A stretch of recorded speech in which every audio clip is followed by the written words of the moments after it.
What up, everybody? What up, everybody? What up, everybody? Welcome back to another episode of AC Reviews the World. I'm your host, AC the Engineer, and we are at episode 58. Yes, let's give it a round of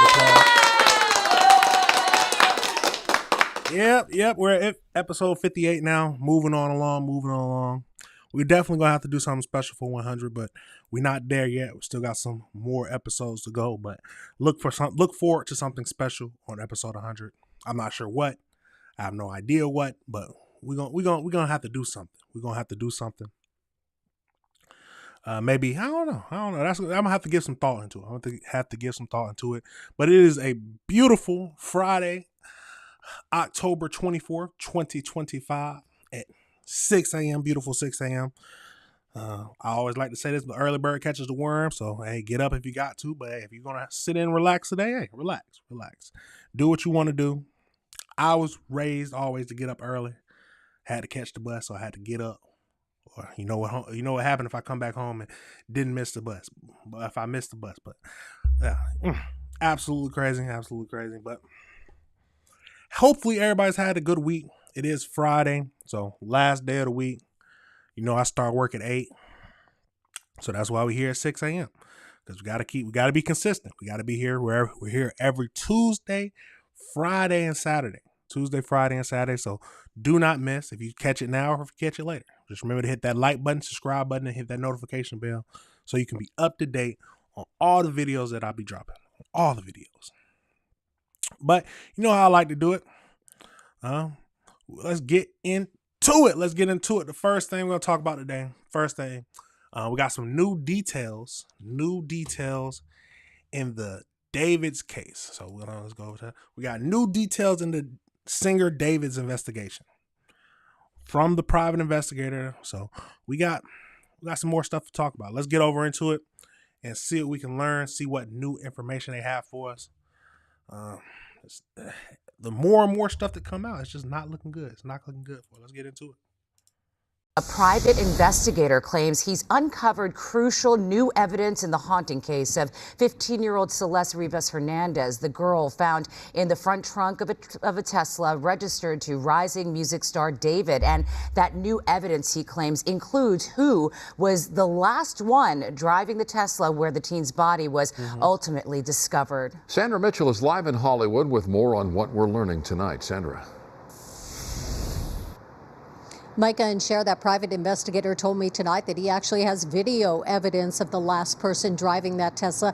He says he has supplied it to the LAPD. He also told me tonight an arrest in the case could be coming very soon.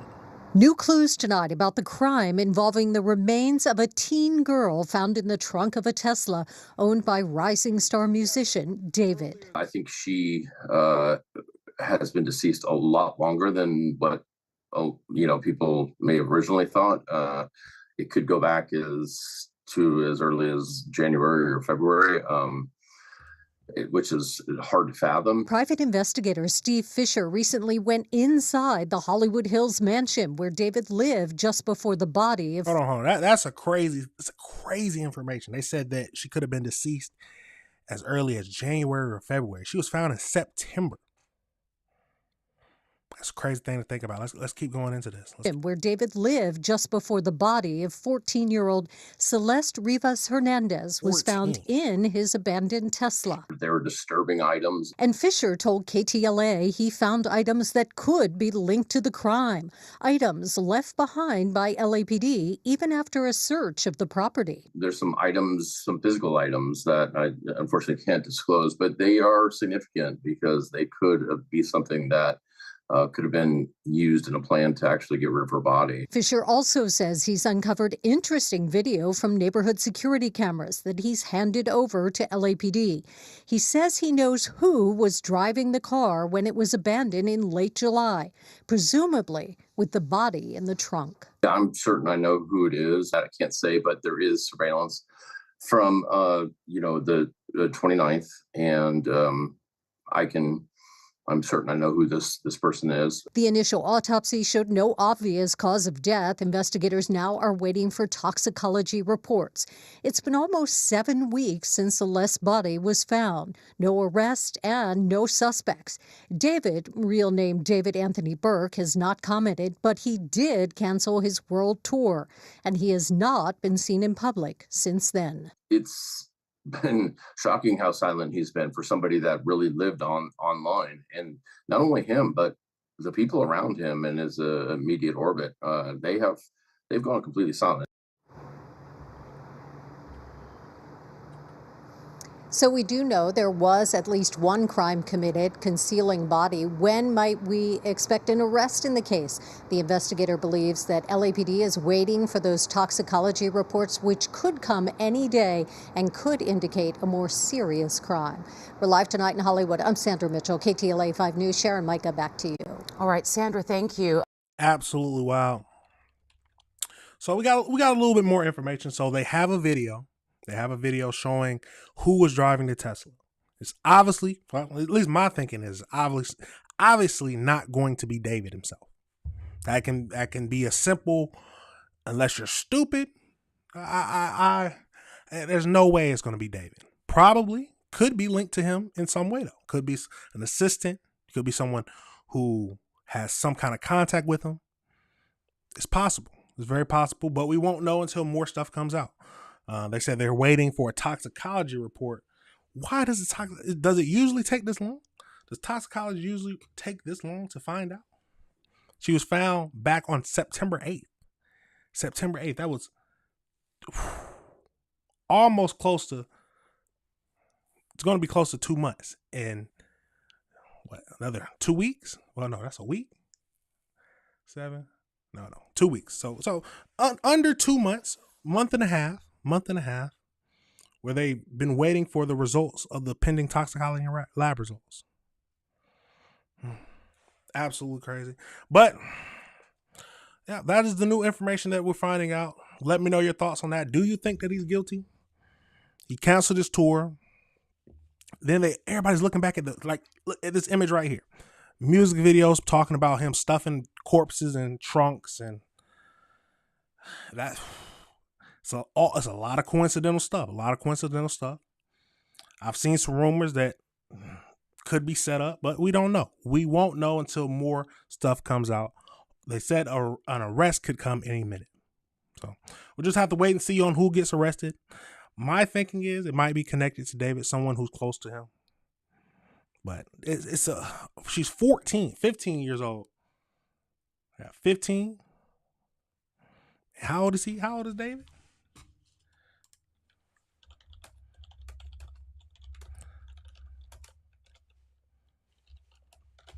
Let's see. How old is David? He was 20. 15 and 20.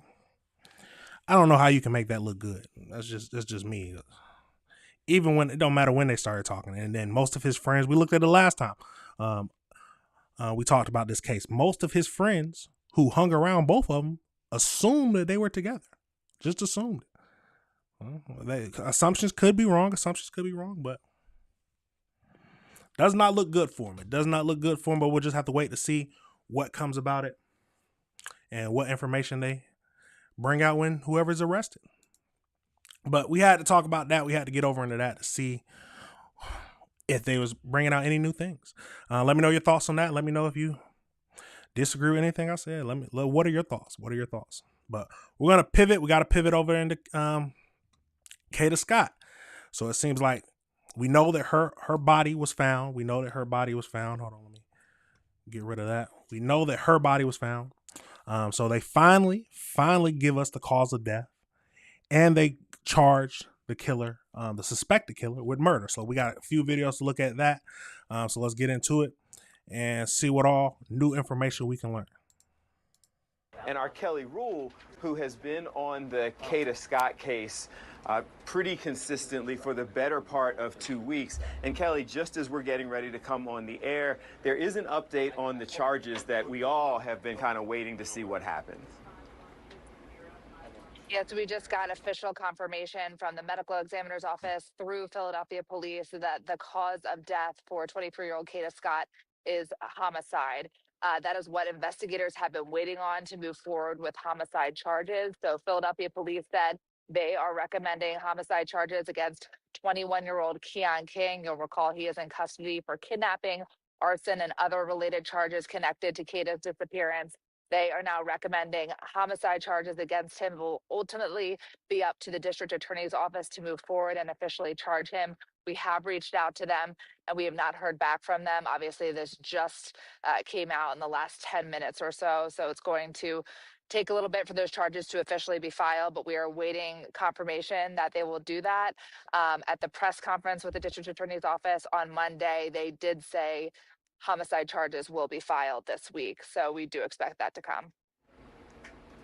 So this was not unexpected. I mean, there was still speculation as to whether or not there were other people involved as to how Kada Scott tragically lost her life. This confirmed what most people suspected, but it doesn't change how many people may be charged as they go forward. Those questions still have to be answered.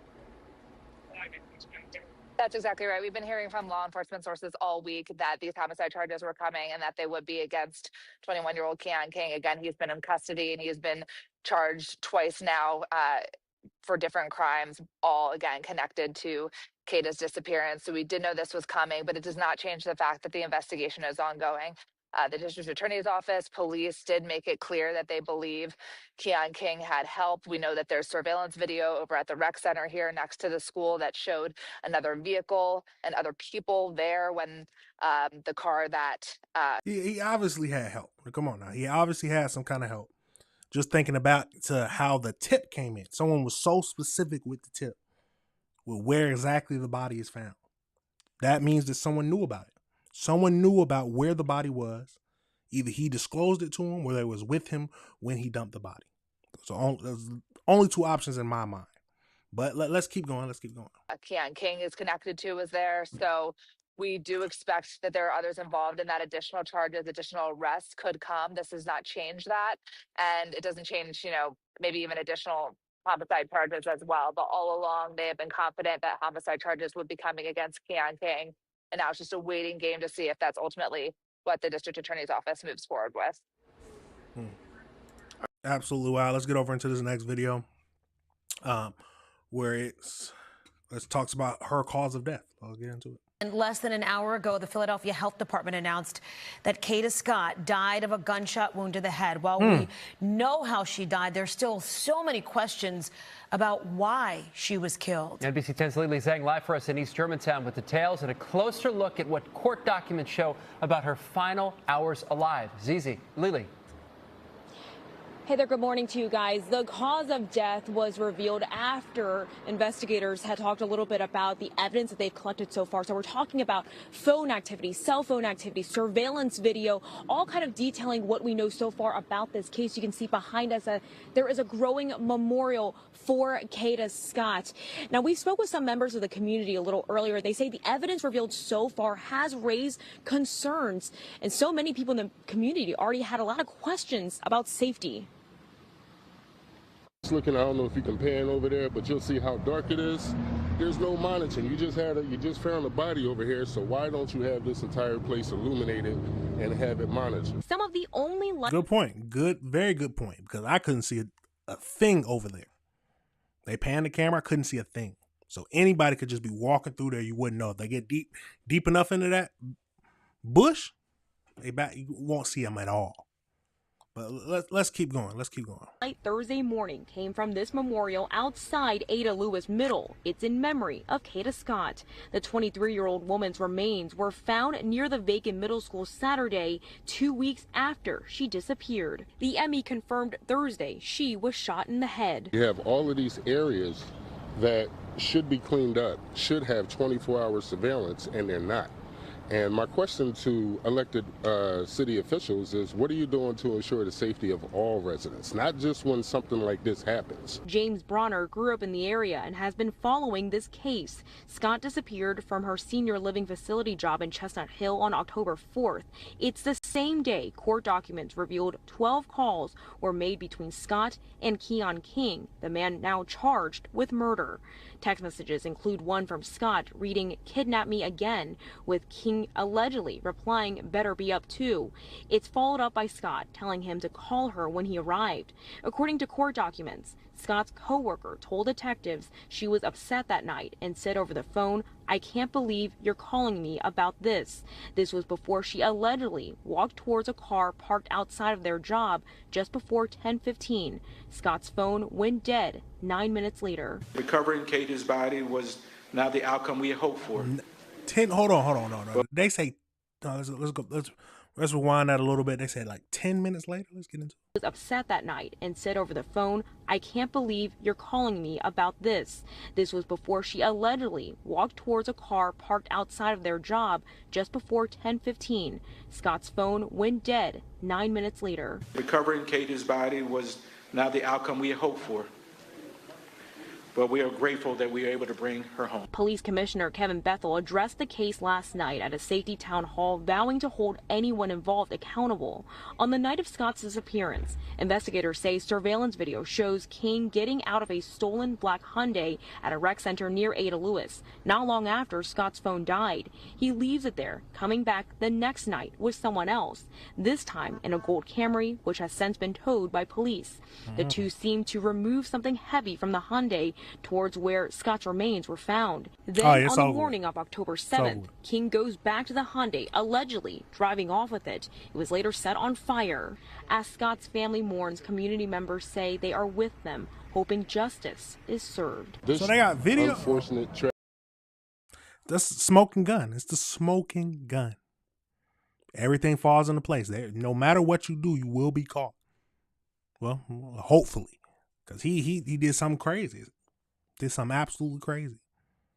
Let's finish up this tragic situation, I believe, could have been avoided. Now, the Office of King's Attorney says they are not commenting at this time. We also did reach out to the city earlier this morning to see if they plan to hold any more town halls to address some of the concerns like the one you heard from in this report. We will keep you posted as soon as we hear back from them. For now, reporting live in East Germantown, Lily Zhang, NBC 10 News. Lily, thank you. Absolutely crazy. Absolutely crazy, y'all. A lot of new details in the Kada Scott case. It's a tragic situation. She was missing for 2 weeks. Then they found her body. I would like to know what's her time of death looking like. I haven't seen anybody release anything like that. How long into the 2 weeks was she already gone? Then they talk about they knowing his exact movements. They knew exactly what he did. Dropping off the car, coming back, carrying something heavy out of one of the cars. Life is over with. His life is over with. I don't know what exactly he was thinking of doing, but he already had previous cases like this. Kidnapping, stalking. So he's one of those weird individuals. Got to be honest about it. He was one of those weird individuals. But if he is found guilty, because we are a country of laws and a jury, so if he's found guilty, give him the maximum. Give him the maximum. We got to be clear about these kind of cases. I am clear for certain kind of crimes. You have to show so much force. You have to show the punishment so it stops people from trying to even thinking of committing the crime in the first place. Absolute crowd. Let me know if you disagree with anything I said, and what are your thoughts on the case? Said he was blowing up her phone too. He locked on to her. You ladies, you have to be careful about who you talk to. It could be a man you just innocently talking to. You think he's nice. You might think he look good. But then he's gonna end up like that, the you character, or just a stalker. You don't know who he's gonna end up like. Just got to be careful. Got to be careful who you decide to meet up with. Let me know your thoughts. Let me know if you have anything to say about that. Absolutely crazy, y'all. Absolutely crazy. But those are the updates on the Kada Scott case. Kada Scott case. Tragic situation. We got to pray. Always pray for the family. Let's pray for the family. We're going to pivot over into this next topic I found interesting and wanted to talk about. It looks like there's a violent teen predator on the loose that they let on the loose. Violent teen predator. I don't know what this is about, but let's get into it. See, I'm doing stuff in the wrong order always, but let's get into it. I don't know what this is about, but a violent teen predator avoids prison. So let's get into it. So a high school baseball star who was facing nearly 80 years in prison will avoid jail time after pleading no contest to 10 felony charges, including rape, sexual battery, and strangulation of 2 teen girls. Thanks to a plea deal, the 18-year-old will keep a clean record if he obeys his youthful offender plan until he turns 19, which is back up. Let's stop it. Hold on. We got to stop it a second. So they said 18 felony counts. So they got a rehabilitation plan, a sex offender treatment program until 19 years old.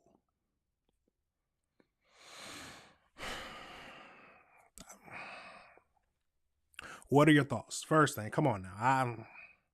Let's hear a bit more. In a year from now. And the mothers of the victims are reacting to this sentence. One calls it a complete injustice to these girls and to their futures because, unfortunately, statistically, it won't end. The other victim's mom says, I told the DA, don't want him to get away with this because I cannot know that another mother is going to have to go through what I went through. Let's bring in criminal defense attorney and Fox News contributor Josh Ritter. Josh, thanks so much for joining the program. So let's back it up a tad bit. So high school baseball star who pleads no contest to string of rapes walks free.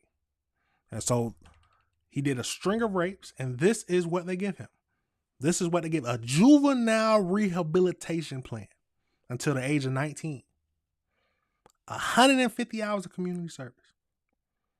Sex offender treatment therapy. Daily check-ins. Weekly counseling, a curfew, and no social media. Do you think that's enough to cure him of his problem? Now, remember, this is a string of rapes for a teenager. I would like to see him held behind bars. I think they're at certain ages, you know what's right and wrong. So you're old enough, like 12, 10, 12, 13. Once you get past those ages, you know what's right and wrong. You know what you should and shouldn't be doing. You know what's going to get you thrown in jail. And you know what's wrong just morally. I think. I would hope. I think that at 12 and 13 years old, I knew what was just wrong morally. I knew morally it's not good to kill people. I mean, it's a common sense to me. But they say that this juvenile rehabilitation plan will work, but let's keep going. Because I cannot know that another mother is going to have to go through what I went through. Let's bring in criminal defense attorney and Fox News contributor Josh Ritter. Josh, thanks so much for joining the program this morning. Good morning. Thank you for having me. So, Josh, I went through all the state statutes on this, and one thing stuck out to me is when you upgrade a charge to an adult and you bypass this youthful offender, you can do it for 2 reasons. The youth cannot be rehabilitated or the public cannot be protected. Okay, this is 2 victims here. The public can't be protected when this guy on the street, right? No, you're absolutely right. He's demonstrated through his own actions that the public can't be defended. If this were a one-time thing, you could understand perhaps an argument. Even then, I would still find the whole situation to be shocking. Right. But you could at least wrap your head around the argument that they could say that he's eligible for some sort of rehabilitation and not a threat. But I think he's demonstrated through his own actions that he is, in fact, a threat. I understand the legal mechanism by which this happened, but what I don't understand is how it was allowed to happen, how prosecutors didn't get involved, how the judge didn't get involved. Somebody didn't say that, listen, we realize this law exists and somebody can take advantage of it, but this is not the kind of candidate. When I was a prosecutor here in Los Angeles, we routinely would see these types of cases with these charges, or even less than this, seeing easily decades in prison. So the idea that we're talking about within a matter of a year or so, and no jail time whatsoever, some probation, community service, he could be walking away from this. I understand the frustration coming from the victims' families. So the DA is getting pushed back, and so they released this statement. This is what they're saying. As a useful offender, the accused has an opportunity for rehabilitation, but can be transitioned to adult status and adult punishment if those efforts fail.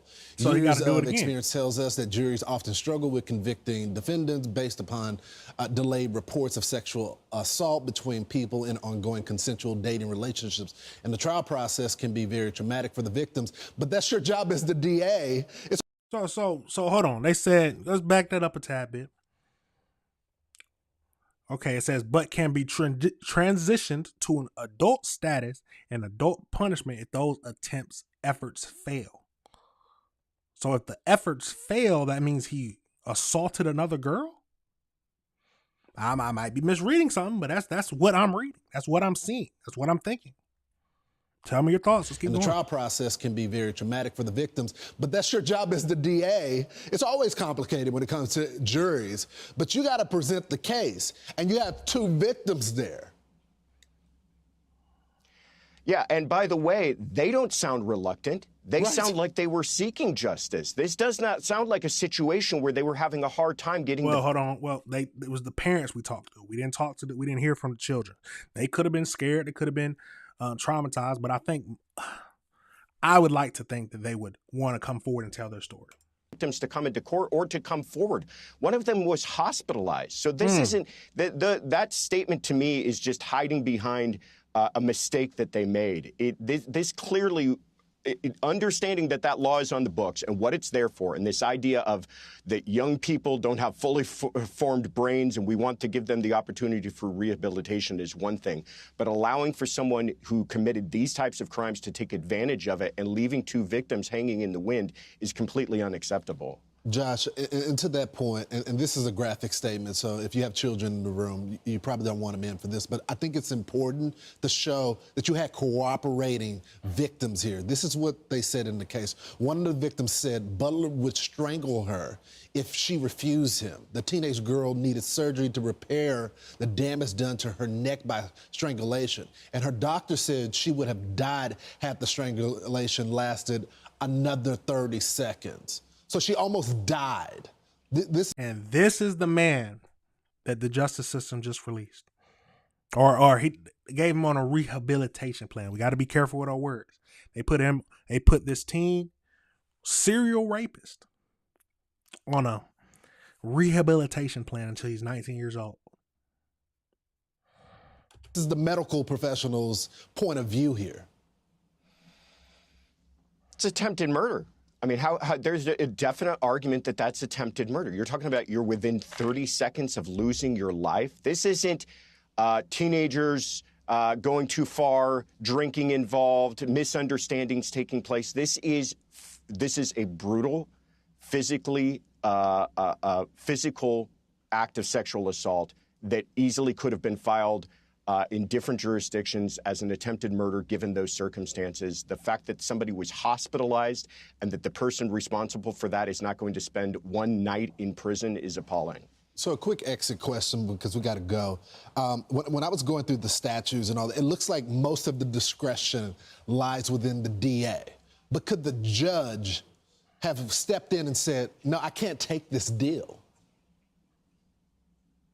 That's what they're there for, is to act as a protector if they feel that for whatever reason that the prosecutors are taking advantage of a law that they have the discretion to use, but that they're taking advantage of it in a way that it wasn't intended for.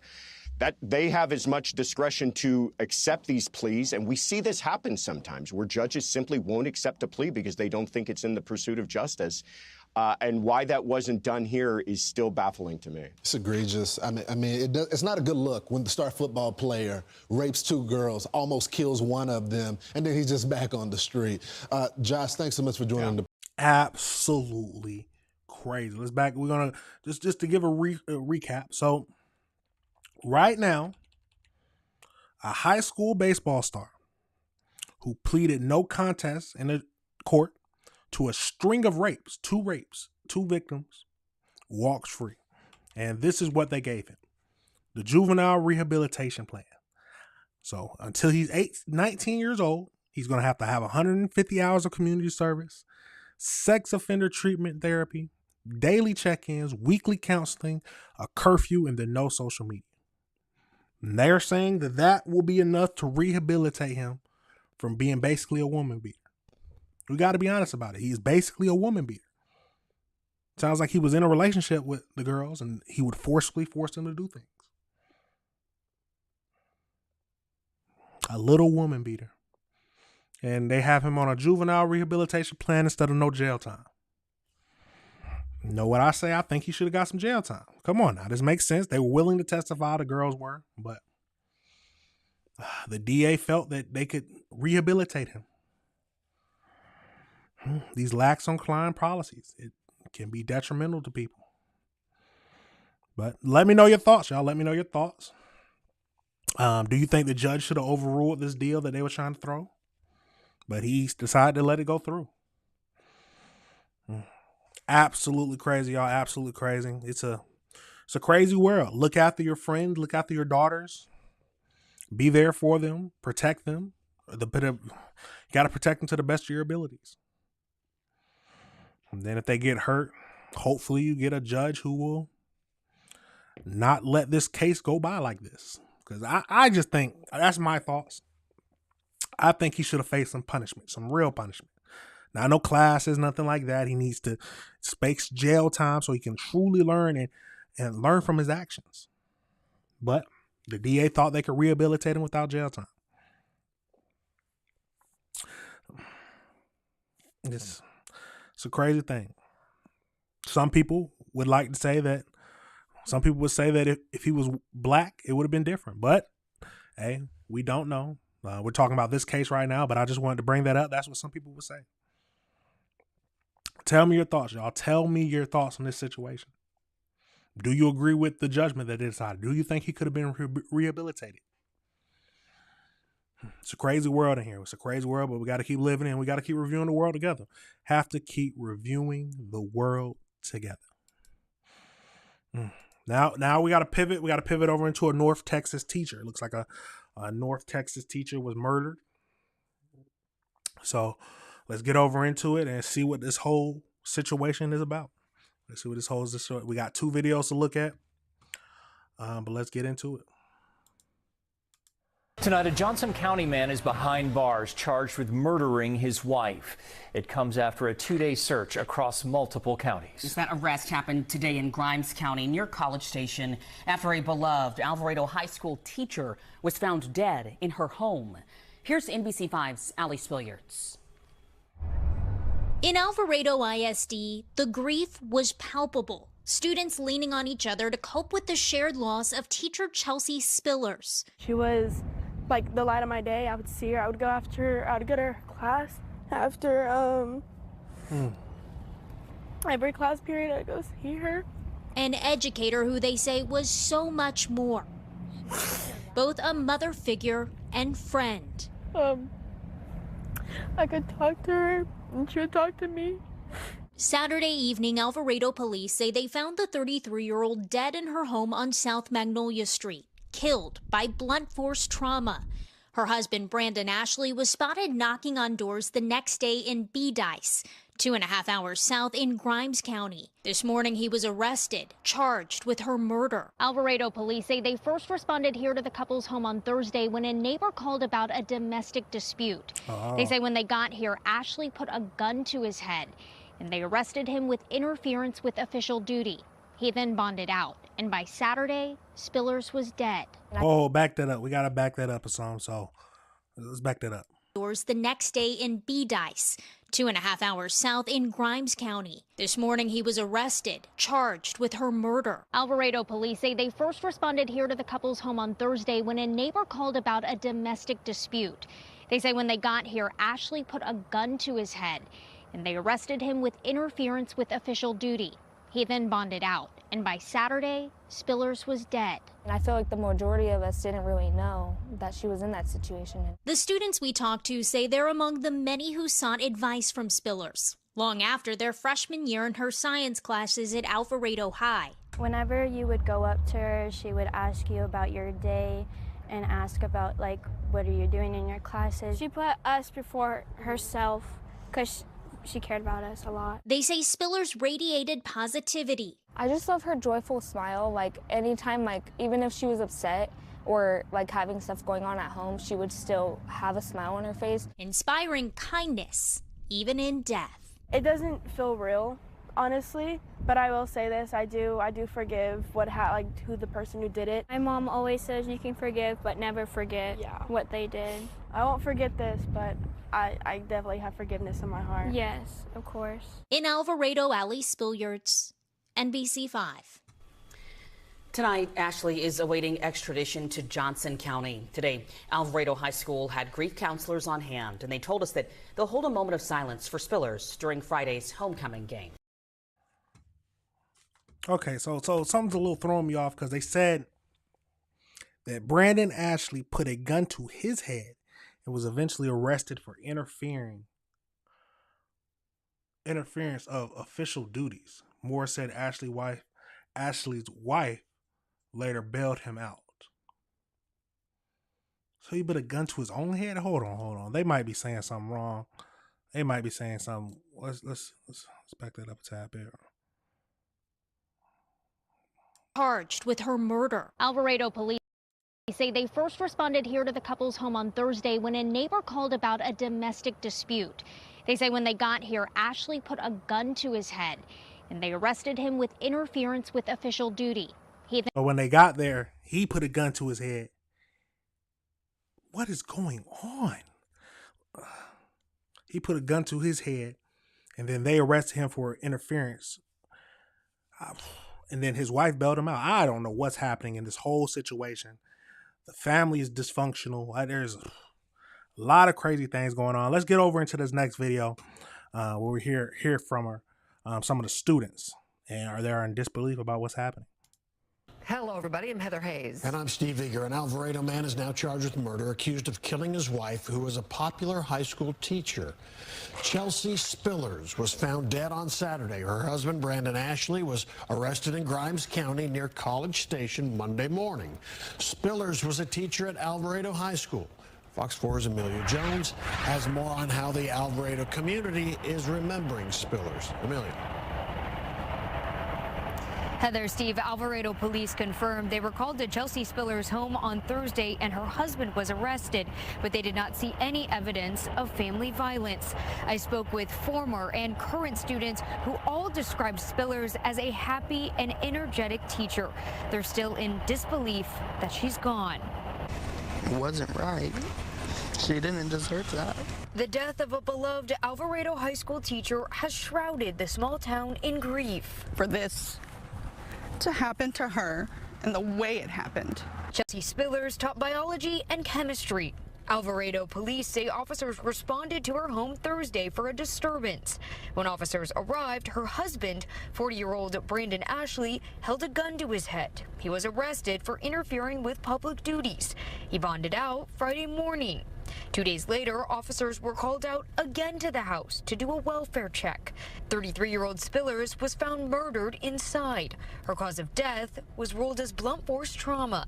Police issued a murder warrant for Spillers' husband, Brandon Ashley. It's heartbreaking. On Sunday night, Ashley was found more than 150 miles south of Alvarado, near College Station. Someone called the sheriff's office there saying he wasn't wearing a shirt and appeared to be experiencing a mental health episode. He was also believed to be armed with a pistol. Monday morning, Ashley was taken into custody and authorities recovered a gun. It still feels surreal because, like, how can someone do that? Michaela Norris was in Spillers' class her freshman and sophomore year. I feel like though she's gone, she still lives. She lives through all of the students she touched. Norris and other students honored Spillers by holding a prayer service Monday before school, placing flowers on her front porch and wearing ribbons with her name. I made a little over 200 ribbons in less than 24 hours. Shanna Valorel is happy to do it for someone who impacted so many lives, including her daughters. She was a wonderful lady, very loved by the entire community. And is already deeply missed. I don't think we'll ever forget her name. There will be a moment of silence to honor Spillers at this week's homecoming football game. Students even wrote Spillers family letters. Ashley was treated at a hospital and underwent an evaluation. He's currently waiting to be brought back to Johnson County. Heather, Steve. All right, let's get over into this article. Give us a little bit more information about it. So an Alvarez man is in custody, Southwest Texas, arrested Monday on murder charges, connection with his death of his 33-year-old wife, a teacher at Alvarado. According to Alvarado police, Brandon Ashley was arrested near Huntsville on Monday after his wife, Chelsea Spiller, was found dead at their home on Saturday afternoon. Thursday, they never called the police for domestic violence. They said Brandon, so we talked about this, about Brandon put a gun to his head and eventually was arrested for interference of official duties. Moore said Ashley's wife later bailed him out. So the victim bailed him out. Moore said the couple lived in Alvarado for about 6 months, and though they had a history of domestic violence, though they had a history of domestic violence, this was the first time Alvarado officers had been called to the home. At about 5:30 Saturday, Moore, the police were performing a welfare check when they said they found her deceased. At the time, the police said that they were investigating an unexplained death and that they did not publicly identify the victim. Following preliminary examination, said that the woman's cause of death was listed as blunt force trauma, and they issued a murder warrant. They said that confirmed they arrested Ashley after several calls about the man. They said they received reports of a man knocking on several doors asking for a shirt and mentioning he was avoiding State Highway 90 because there were too many cops. The sheriff's office said another caller reported the man trespassing at a home in Beavis, and that he appeared to be experiencing a possible mental health episode. And they mentioned that he was armed with a pistol. Deputies searched for the man throughout the night, but didn't find him until 10 a.m. At a local business. The man was not armed, but officials said he hidden a gun nearby and that it was recovered. Deputies arrested the man, and then identified him. They said Ashley was taken to the hospital for medical examination or evaluation and treatment, and that he was booked into the county jail after he was released from the hospital. They confirmed Monday that Ashley has been charged with murder and will be extradited to Johnson County. It is unclear if Ashley has obtained an attorney to speak on his behalf. The county office or the Alvarado Police Department has not released any further information. Both agencies said the investigations are ongoing and asked anyone with information about the case to talk to him. So she was a dedicated educator, was employed at the school district as a biology and chemistry teacher. We are saddened to hear that the tragic passing of the educator Chelsea Spiller. On Saturday, the district said that she was a dedicated educator who loved her scholars and the Alvarado team, schoolers. Our thoughts and prayers go out to her family, friends, and our entire Alvarado school district. She was the light of the day. I would go to her class after every class period. I would go see her. I could talk to her. She would talk to me. So that's the girl we mentioned that before. Absolutely tragic situation. Chelsea Spiller lost her life because of her husband. Looks like, sounds like they was in a domestic violence relationship for a while, but there was just no cause about it. She was putting up with it. A tragic situation, ladies. If you are ever in domestic, if someone is ever putting their hands on you, We got to talk about men and women. No violence should be in the place of a relationship. There should be no reason to put your hands on each other. We'll hear about it with women a lot, but we got to talk about the men too. We can't put up with anything like that. There should be no reason for us to talk or you getting violent and emotional and then start using your hands, throwing things. There's no need for that in a relationship. If y'all are doing that, in my opinion, y'all just should not be together. That is my thoughts. But let me know your thoughts, y'all. That's a tragic situation. It's a tragic situation. And it's a sad thing to look at. It's a sad thing to hear about. But it happens every day. It happens every day. She lost her life.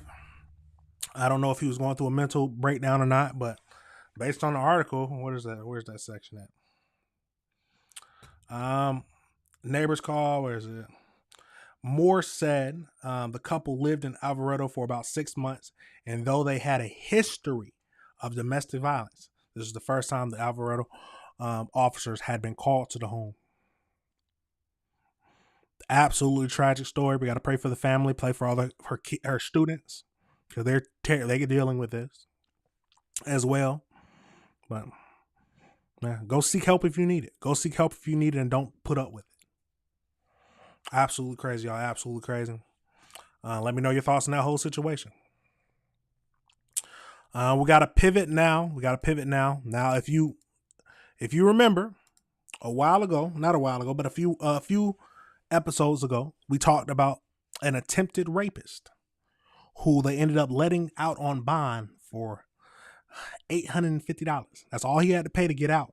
He was an attempted rapist now. But let's get over into it. But they did say that was the highest bond that they could get. But we're gonna watch the video of them giving him that bond. But then the judge ended up revoking it. So could they have done something more in the first place? Let's get over into it and see what we can find out and what all's happening with it. We got 2 videos to look at. So let's watch this video talking about when he first got his bond sentence.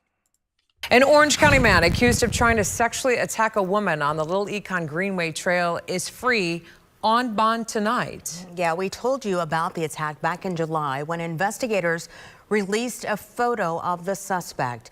Jacoby Tillman was arrested last week and saw a judge. His bond was set at $8,500. Channel 9's Valerie Boy is live from the Orange County. So his bond was set at $8,500. So remember, if you don't remember, bond, you have to pay 10% of that.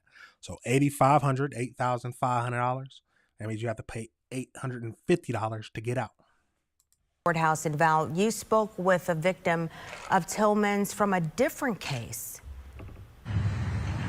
That's right. The victim from the 2022 case says she's scared for herself and scared for others, knowing Tillman is back out on the streets. It's heartbreaking. Nori Quinn is frightened knowing Jacoby Tillman is out of jail for attacking a woman along the Little Econ Greenway over the summer. Back in 2022, Tillman was adjudicated guilty of battery for grabbing and touching Quinn as she was jogging. If I get any inkling that you have violated the conditions of pretrial release, you will be arrested on a no bond warrant. You'll be put right back in jail. Judge Elaine Barber told 23-year-old Tillman on Saturday that she would grant bond. This after prosecutors say he's a danger to the community as well as a flight risk. It's very scary. We talked to WFTV legal analyst Bill Schaefer. He had a similar incident where he grabbed a woman from behind. He didn't choke her, but the same type of attack. In this case, investigators say Tillman grabbed the victim from behind and choked her, causing her to black out.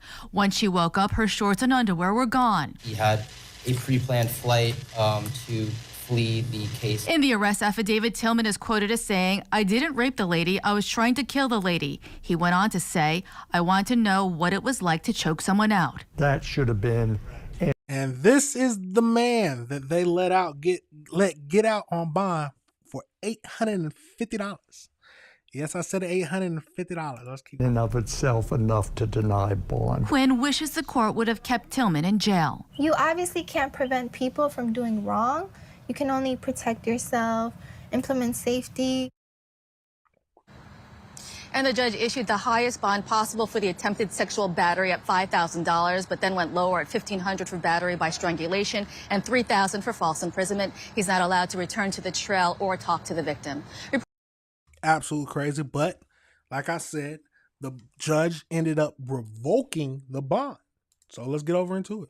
Now to more breaking news in Orange County, where the man accused of trying to rape a woman on trial is back behind bars. In just the last 45 minutes, we got our hands on the new mugshot of Jacoby Tillman, still wearing the clothes he had on in court this morning as a judge revoked his bond. West 2's Bob Hazen was in court as a judge handed down that decision. That suspect came here to the courthouse with his loved ones, but they went home without him. He was taken back to jail, and before he left, he claimed he didn't commit the crime. While deputies were coming to put him in handcuffs, Jacoby Tillman spoke directly to the judge. Hey, Judge, I have one thing to say. I didn't do it. He said, "I didn't do it." Investigators say Tillman is the man caught on surveillance cameras along Econ Trail the day a woman was attacked there in July. They say he grabbed the victim from behind, choking her until she lost consciousness. And when she came to, detectives say her shorts were gone. Deputies arrested Tillman on October 10th. His girlfriend allegedly told them that she recognized him from the video, and when she confronted him about it, Tillman, quote, told his girlfriend that he did not rape the lady, but instead said, "I was trying to kill the lady." But even after his arrest, a judge let him get out of jail on bond. The hearing today was requested by prosecutors who said he violated the conditions of his bond by aiming a social media post at the now former girlfriend. And in that text message, did he say, "Stop going to the news telling lies, you just mad because you ain't getting anywhere with this anymore"? Yes. Therefore, the motion is granted. Judge Vincent Chu did revoke the bond, and on the way back to jail, Tillman had a message for his family. I love y'all, man.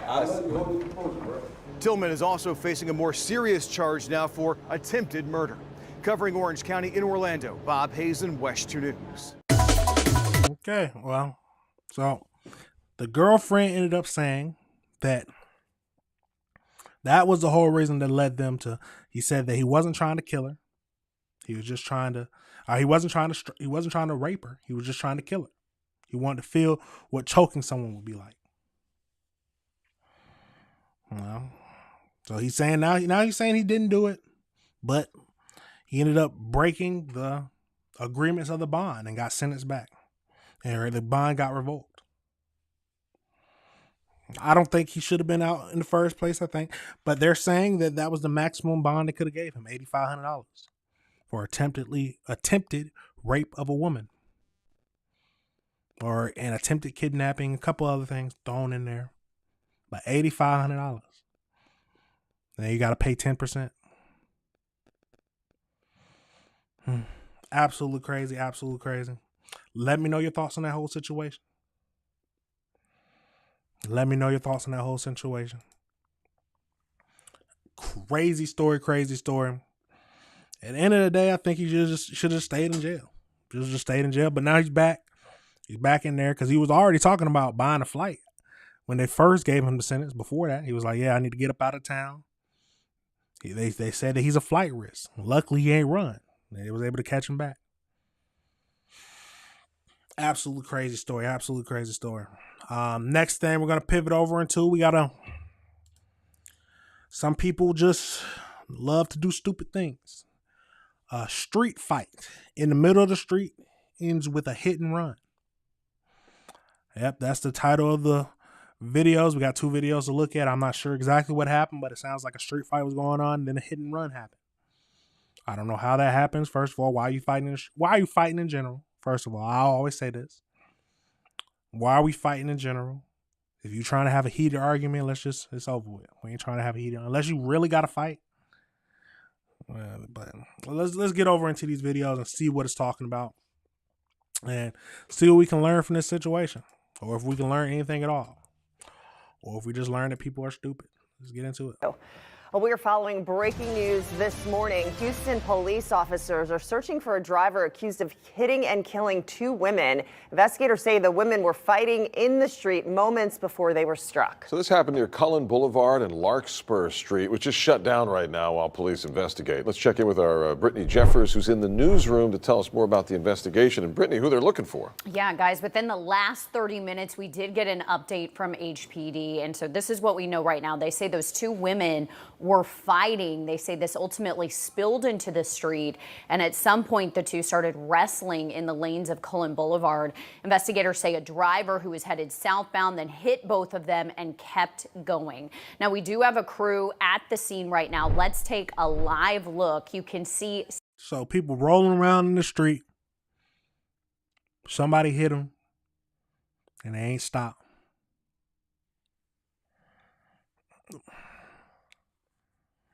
Why are you rolling around in the street at night?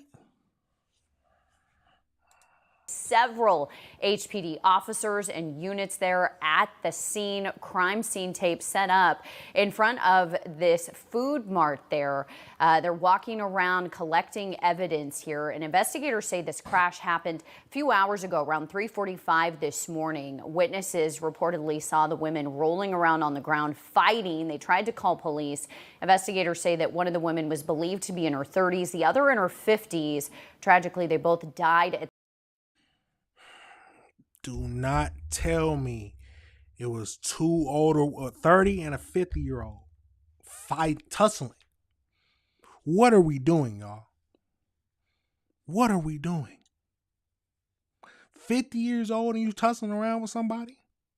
Walk away from the situation at that point.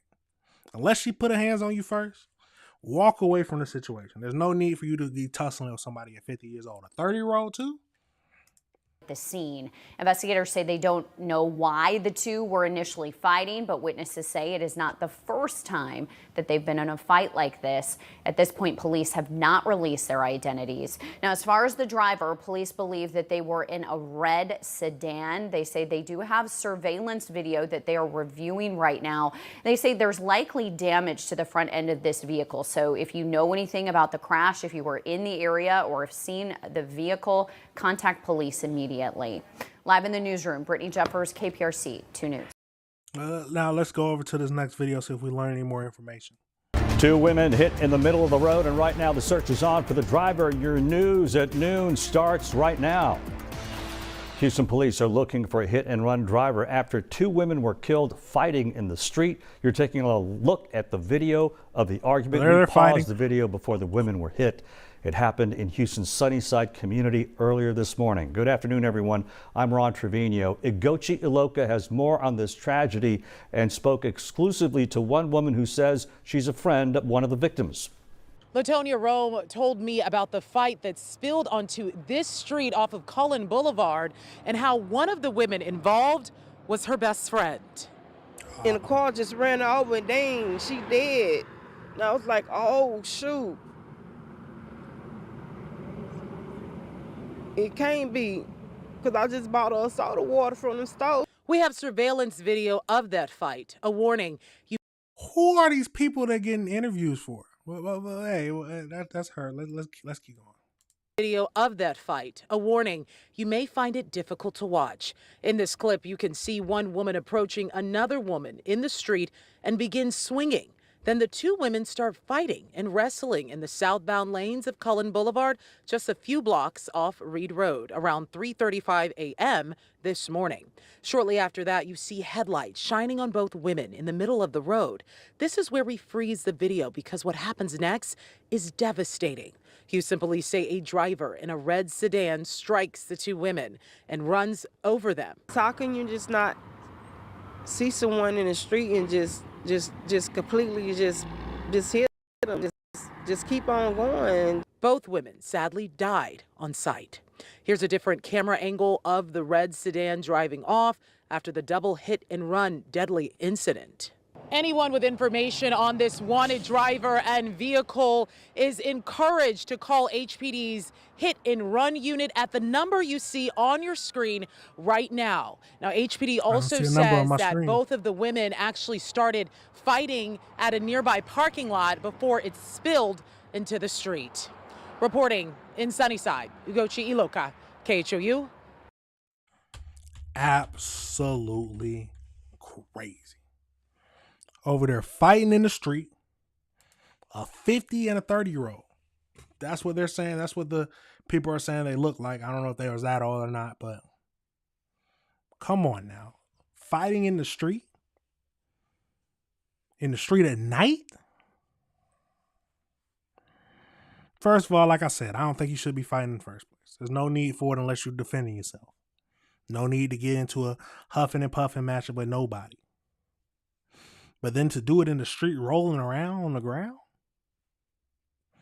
Come on now. My first thoughts is I'm going to get hit by a car. That's my first thoughts. Like, as soon as you try to, come on. This, two women too. It's a tragic situation. But, we got to pray for the family. But it's something that could have been avoided if they just wasn't doing it. But the person who hit and run needs to go to jail. It's as simple as that. You commit a crime, you got to do the time. And you're going to be charged with 2 murders. 2 murders. Absolutely crazy. Absolutely crazy. Let me know your thoughts on that situation. Let me know how you feel about it. Would you be fighting in the streets like this? In the streets at night? Rolling around on the ground?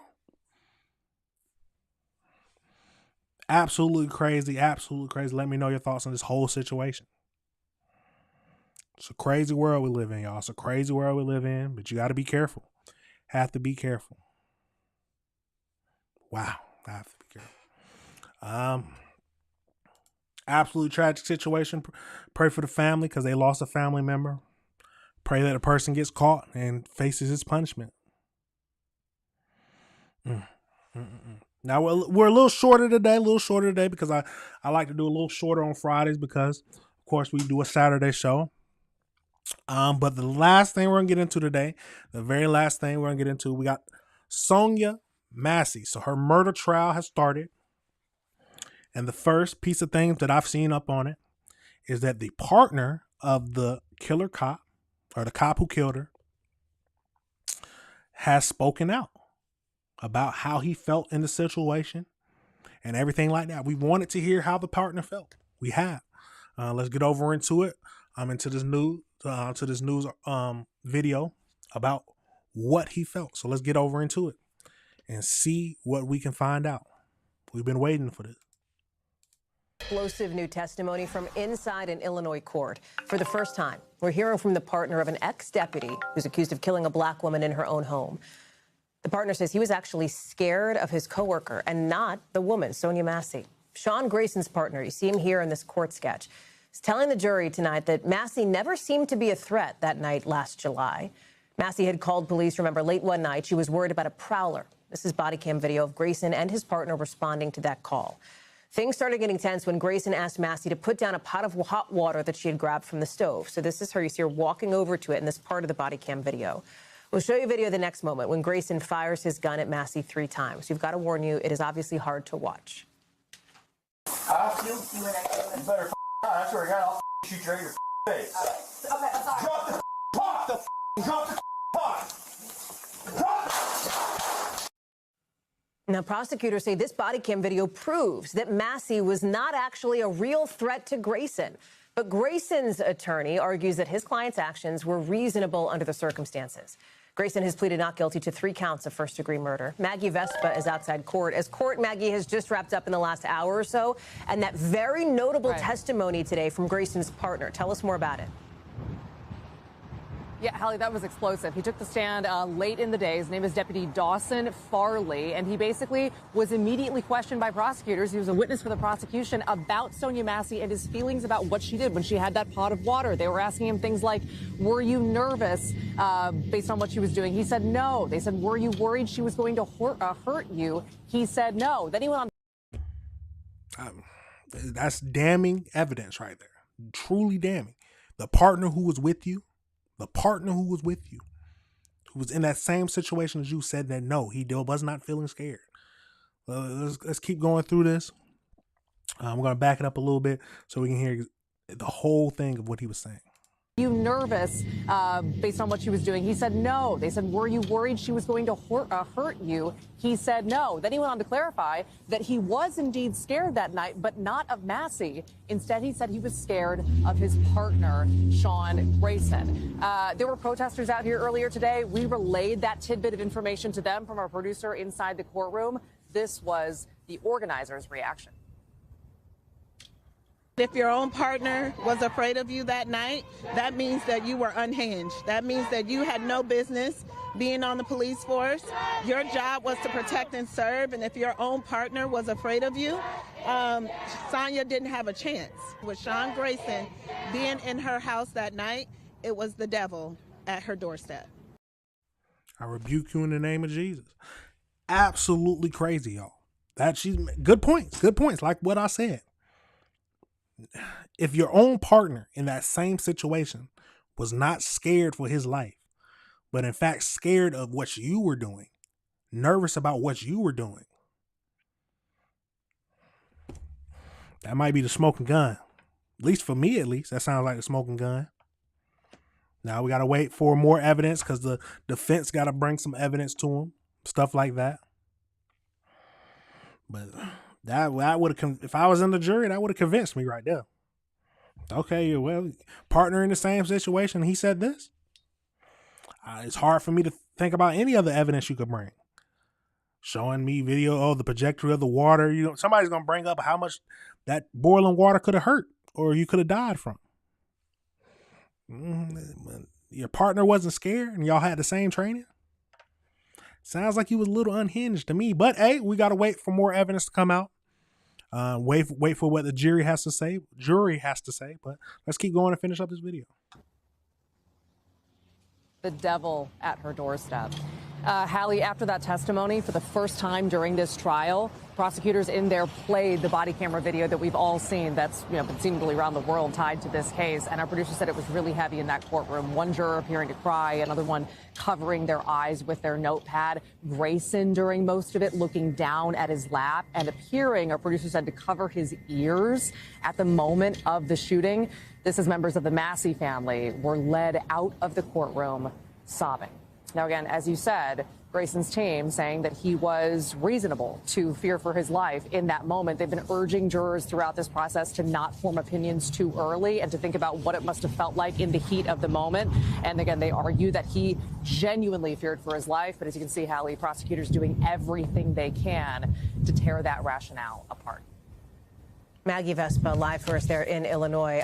Incredibly dramatic day there in court. I know you'll be following the rest of it as it continues. Maggie Vespa, thank you. We thank you for watching. Absolutely crazy. I can't imagine what it'd be in that courtroom. Hearing that video, because I remember when this case first happened, or when she was first murdered. I was diving through there's plenty of videos of body cam where you got different people breaking it down second by second, exactly what's happening. I was going through the whole thing, trying to figure out what is happening. What did he do? Would I feel scared in that situation? Or would I have just backed out and called someone else?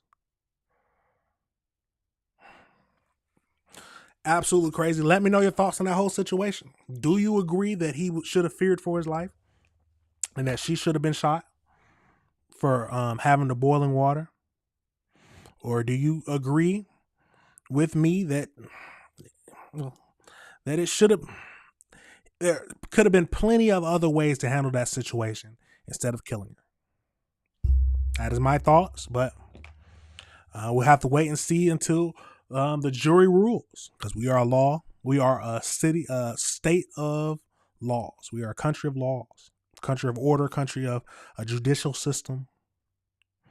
Do I agree with it at some points? No. We can tell that with some of the past videos we looked at. But we are a country with a judicial system and laws and a system in place to try to give a fair outcome or fair or justice to the victims. Does it always work? No.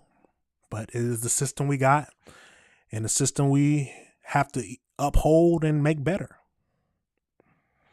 Absolutely tragic situation, but that is what the partner felt. He said that at the end of the day, he was not scared. He was not scared of the situation of what Sonya Massey was doing. He was more afraid of his partner. More afraid of what his partner was doing. Absolutely crazy, y'all. Let me know your thoughts on that whole situation. Let me know if you disagree with anything I said. It's a crazy world we live in, but we got to keep reviewing the world together. We have to keep reviewing the world together. Absolutely crazy. But that is it for the show today. Remember, this is AC Reviews the World, and I am your host, AC the Engineer. This was a good show. We talked about a lot of good things, 7 good topics.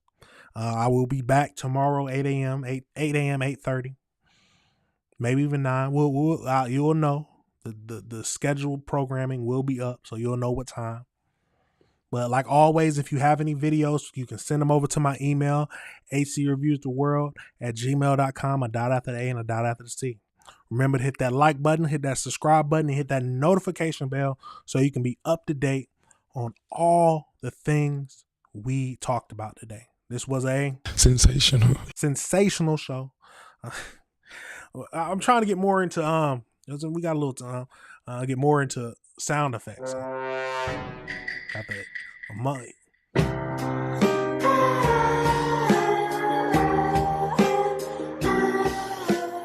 But we're not going to stay too long. But good show, everybody. Good show. Round of applause. You already know. At the end of the day, we got to review the world together. All right, y'all. We got to play that outro. But that is it for today. See y'all next time tomorrow. Peace.